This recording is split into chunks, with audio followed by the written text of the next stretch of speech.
Hey guys, this is Jake with Memory Cards, and I'm going to be bringing you a review of Ys VIII, Lacrimosa of Dana on the Nintendo Switch.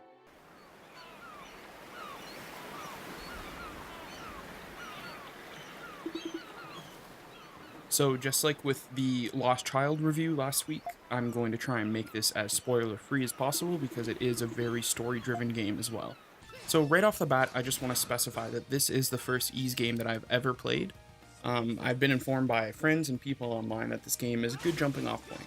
You don't really need to have played the previous entries in the series, although some references and whatnot will go over your head. Also, just a little fun fact, Lacrimosa is Latin for weeping, which kind of fits in with the overall theme here. When Ys VIII first launched in September of 2017 for PlayStation 4 and the Vita everywhere outside of Japan, it was met with quite a bit of fan backlash due to having an abysmal translation. Other than this, it was praised as an amazing game. In a letter to all customers of Ys VIII, the CEO of NIS America, Mr. Takuro Yamashita, sorry if I pronounced that wrong, apologized to all fans for the awful translation and said that they hired a new translation team to fix all of the issues. Thankfully, the Switch version that we get is the retranslated version.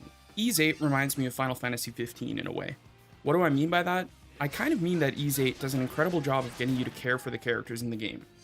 Within 2 hours of starting Ys, I was already excited and looking forward to what I would come to understand about the story and the characters that you meet, whether that be Adol, Dogi, Sahad, Lexia, etc. They all have an endearing quality about them. Sure, there are some cliches and tropes mixed in with their personality. Adol is the chosen one, Sahad is the big lovable oaf, and Lexia is the character who looks like they wouldn't be able to fight, but also the character who can actually kick anybody's ass. Ys does a fine job of crafting these characters' relationships through random voice dialogue while you roam the overworld, during cutscenes, or just through body language. As previously mentioned, there are some aspects of the story in Ys VIII that are cliched or played out, but honestly, in 2018, is there any new media created that isn't cliched in some way? The story of Ys VIII starts out, yep, you guessed it, quite cliched. The main character Adol and his trusty sidekick and best friend Dogi are on a ship named the Lombardia, headed towards Arisia. Sadly, this trip is cut short by a massive sea creature, who I'm just going to assume is Cthulhu. The battle leaves the Lombardia sinking in the sea, and Adol washes up on the shores of Siren Island, a place where no one has ever returned from. While trapped on the island, you will meet up with your pal Dogi, and many other passengers from the Lombardia. Your goal then becomes, save everyone that you can and get the hell off the island. Because Siren is cursed, you don't really have any way to get off, nor do you trust using a raft because the waters are much too rough. While plotting of a way to get back to civilization, you come across the captain of the Lombardia, Captain Barbaros. He comes up with the idea of creating some sort of safe area for all the rescued castaways, dubbed Castaway Village. The music of Ys VIII, and from what I can tell, the Ys series in general, has always been meticulously crafted to fit each scene.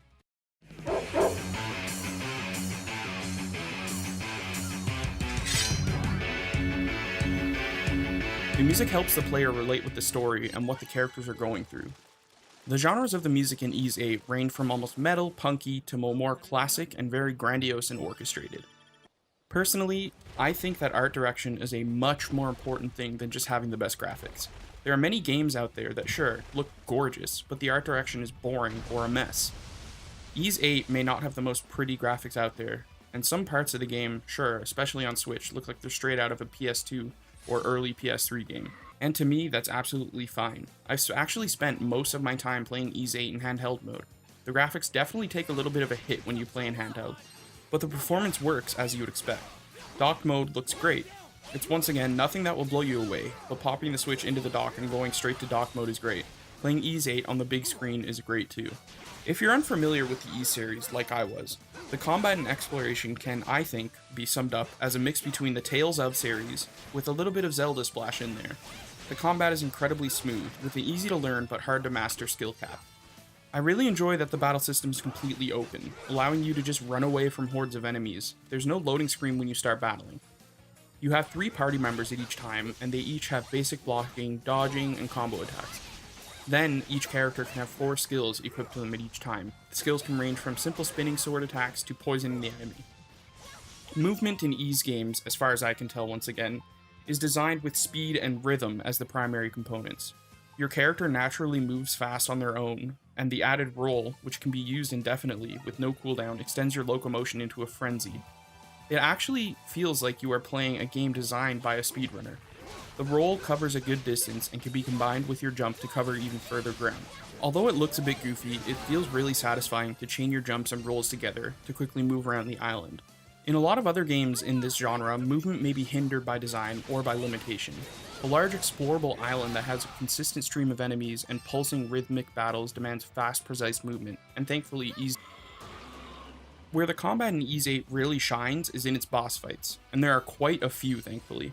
The boss fights are always a fun time, having to learn their attacks then counter with yours.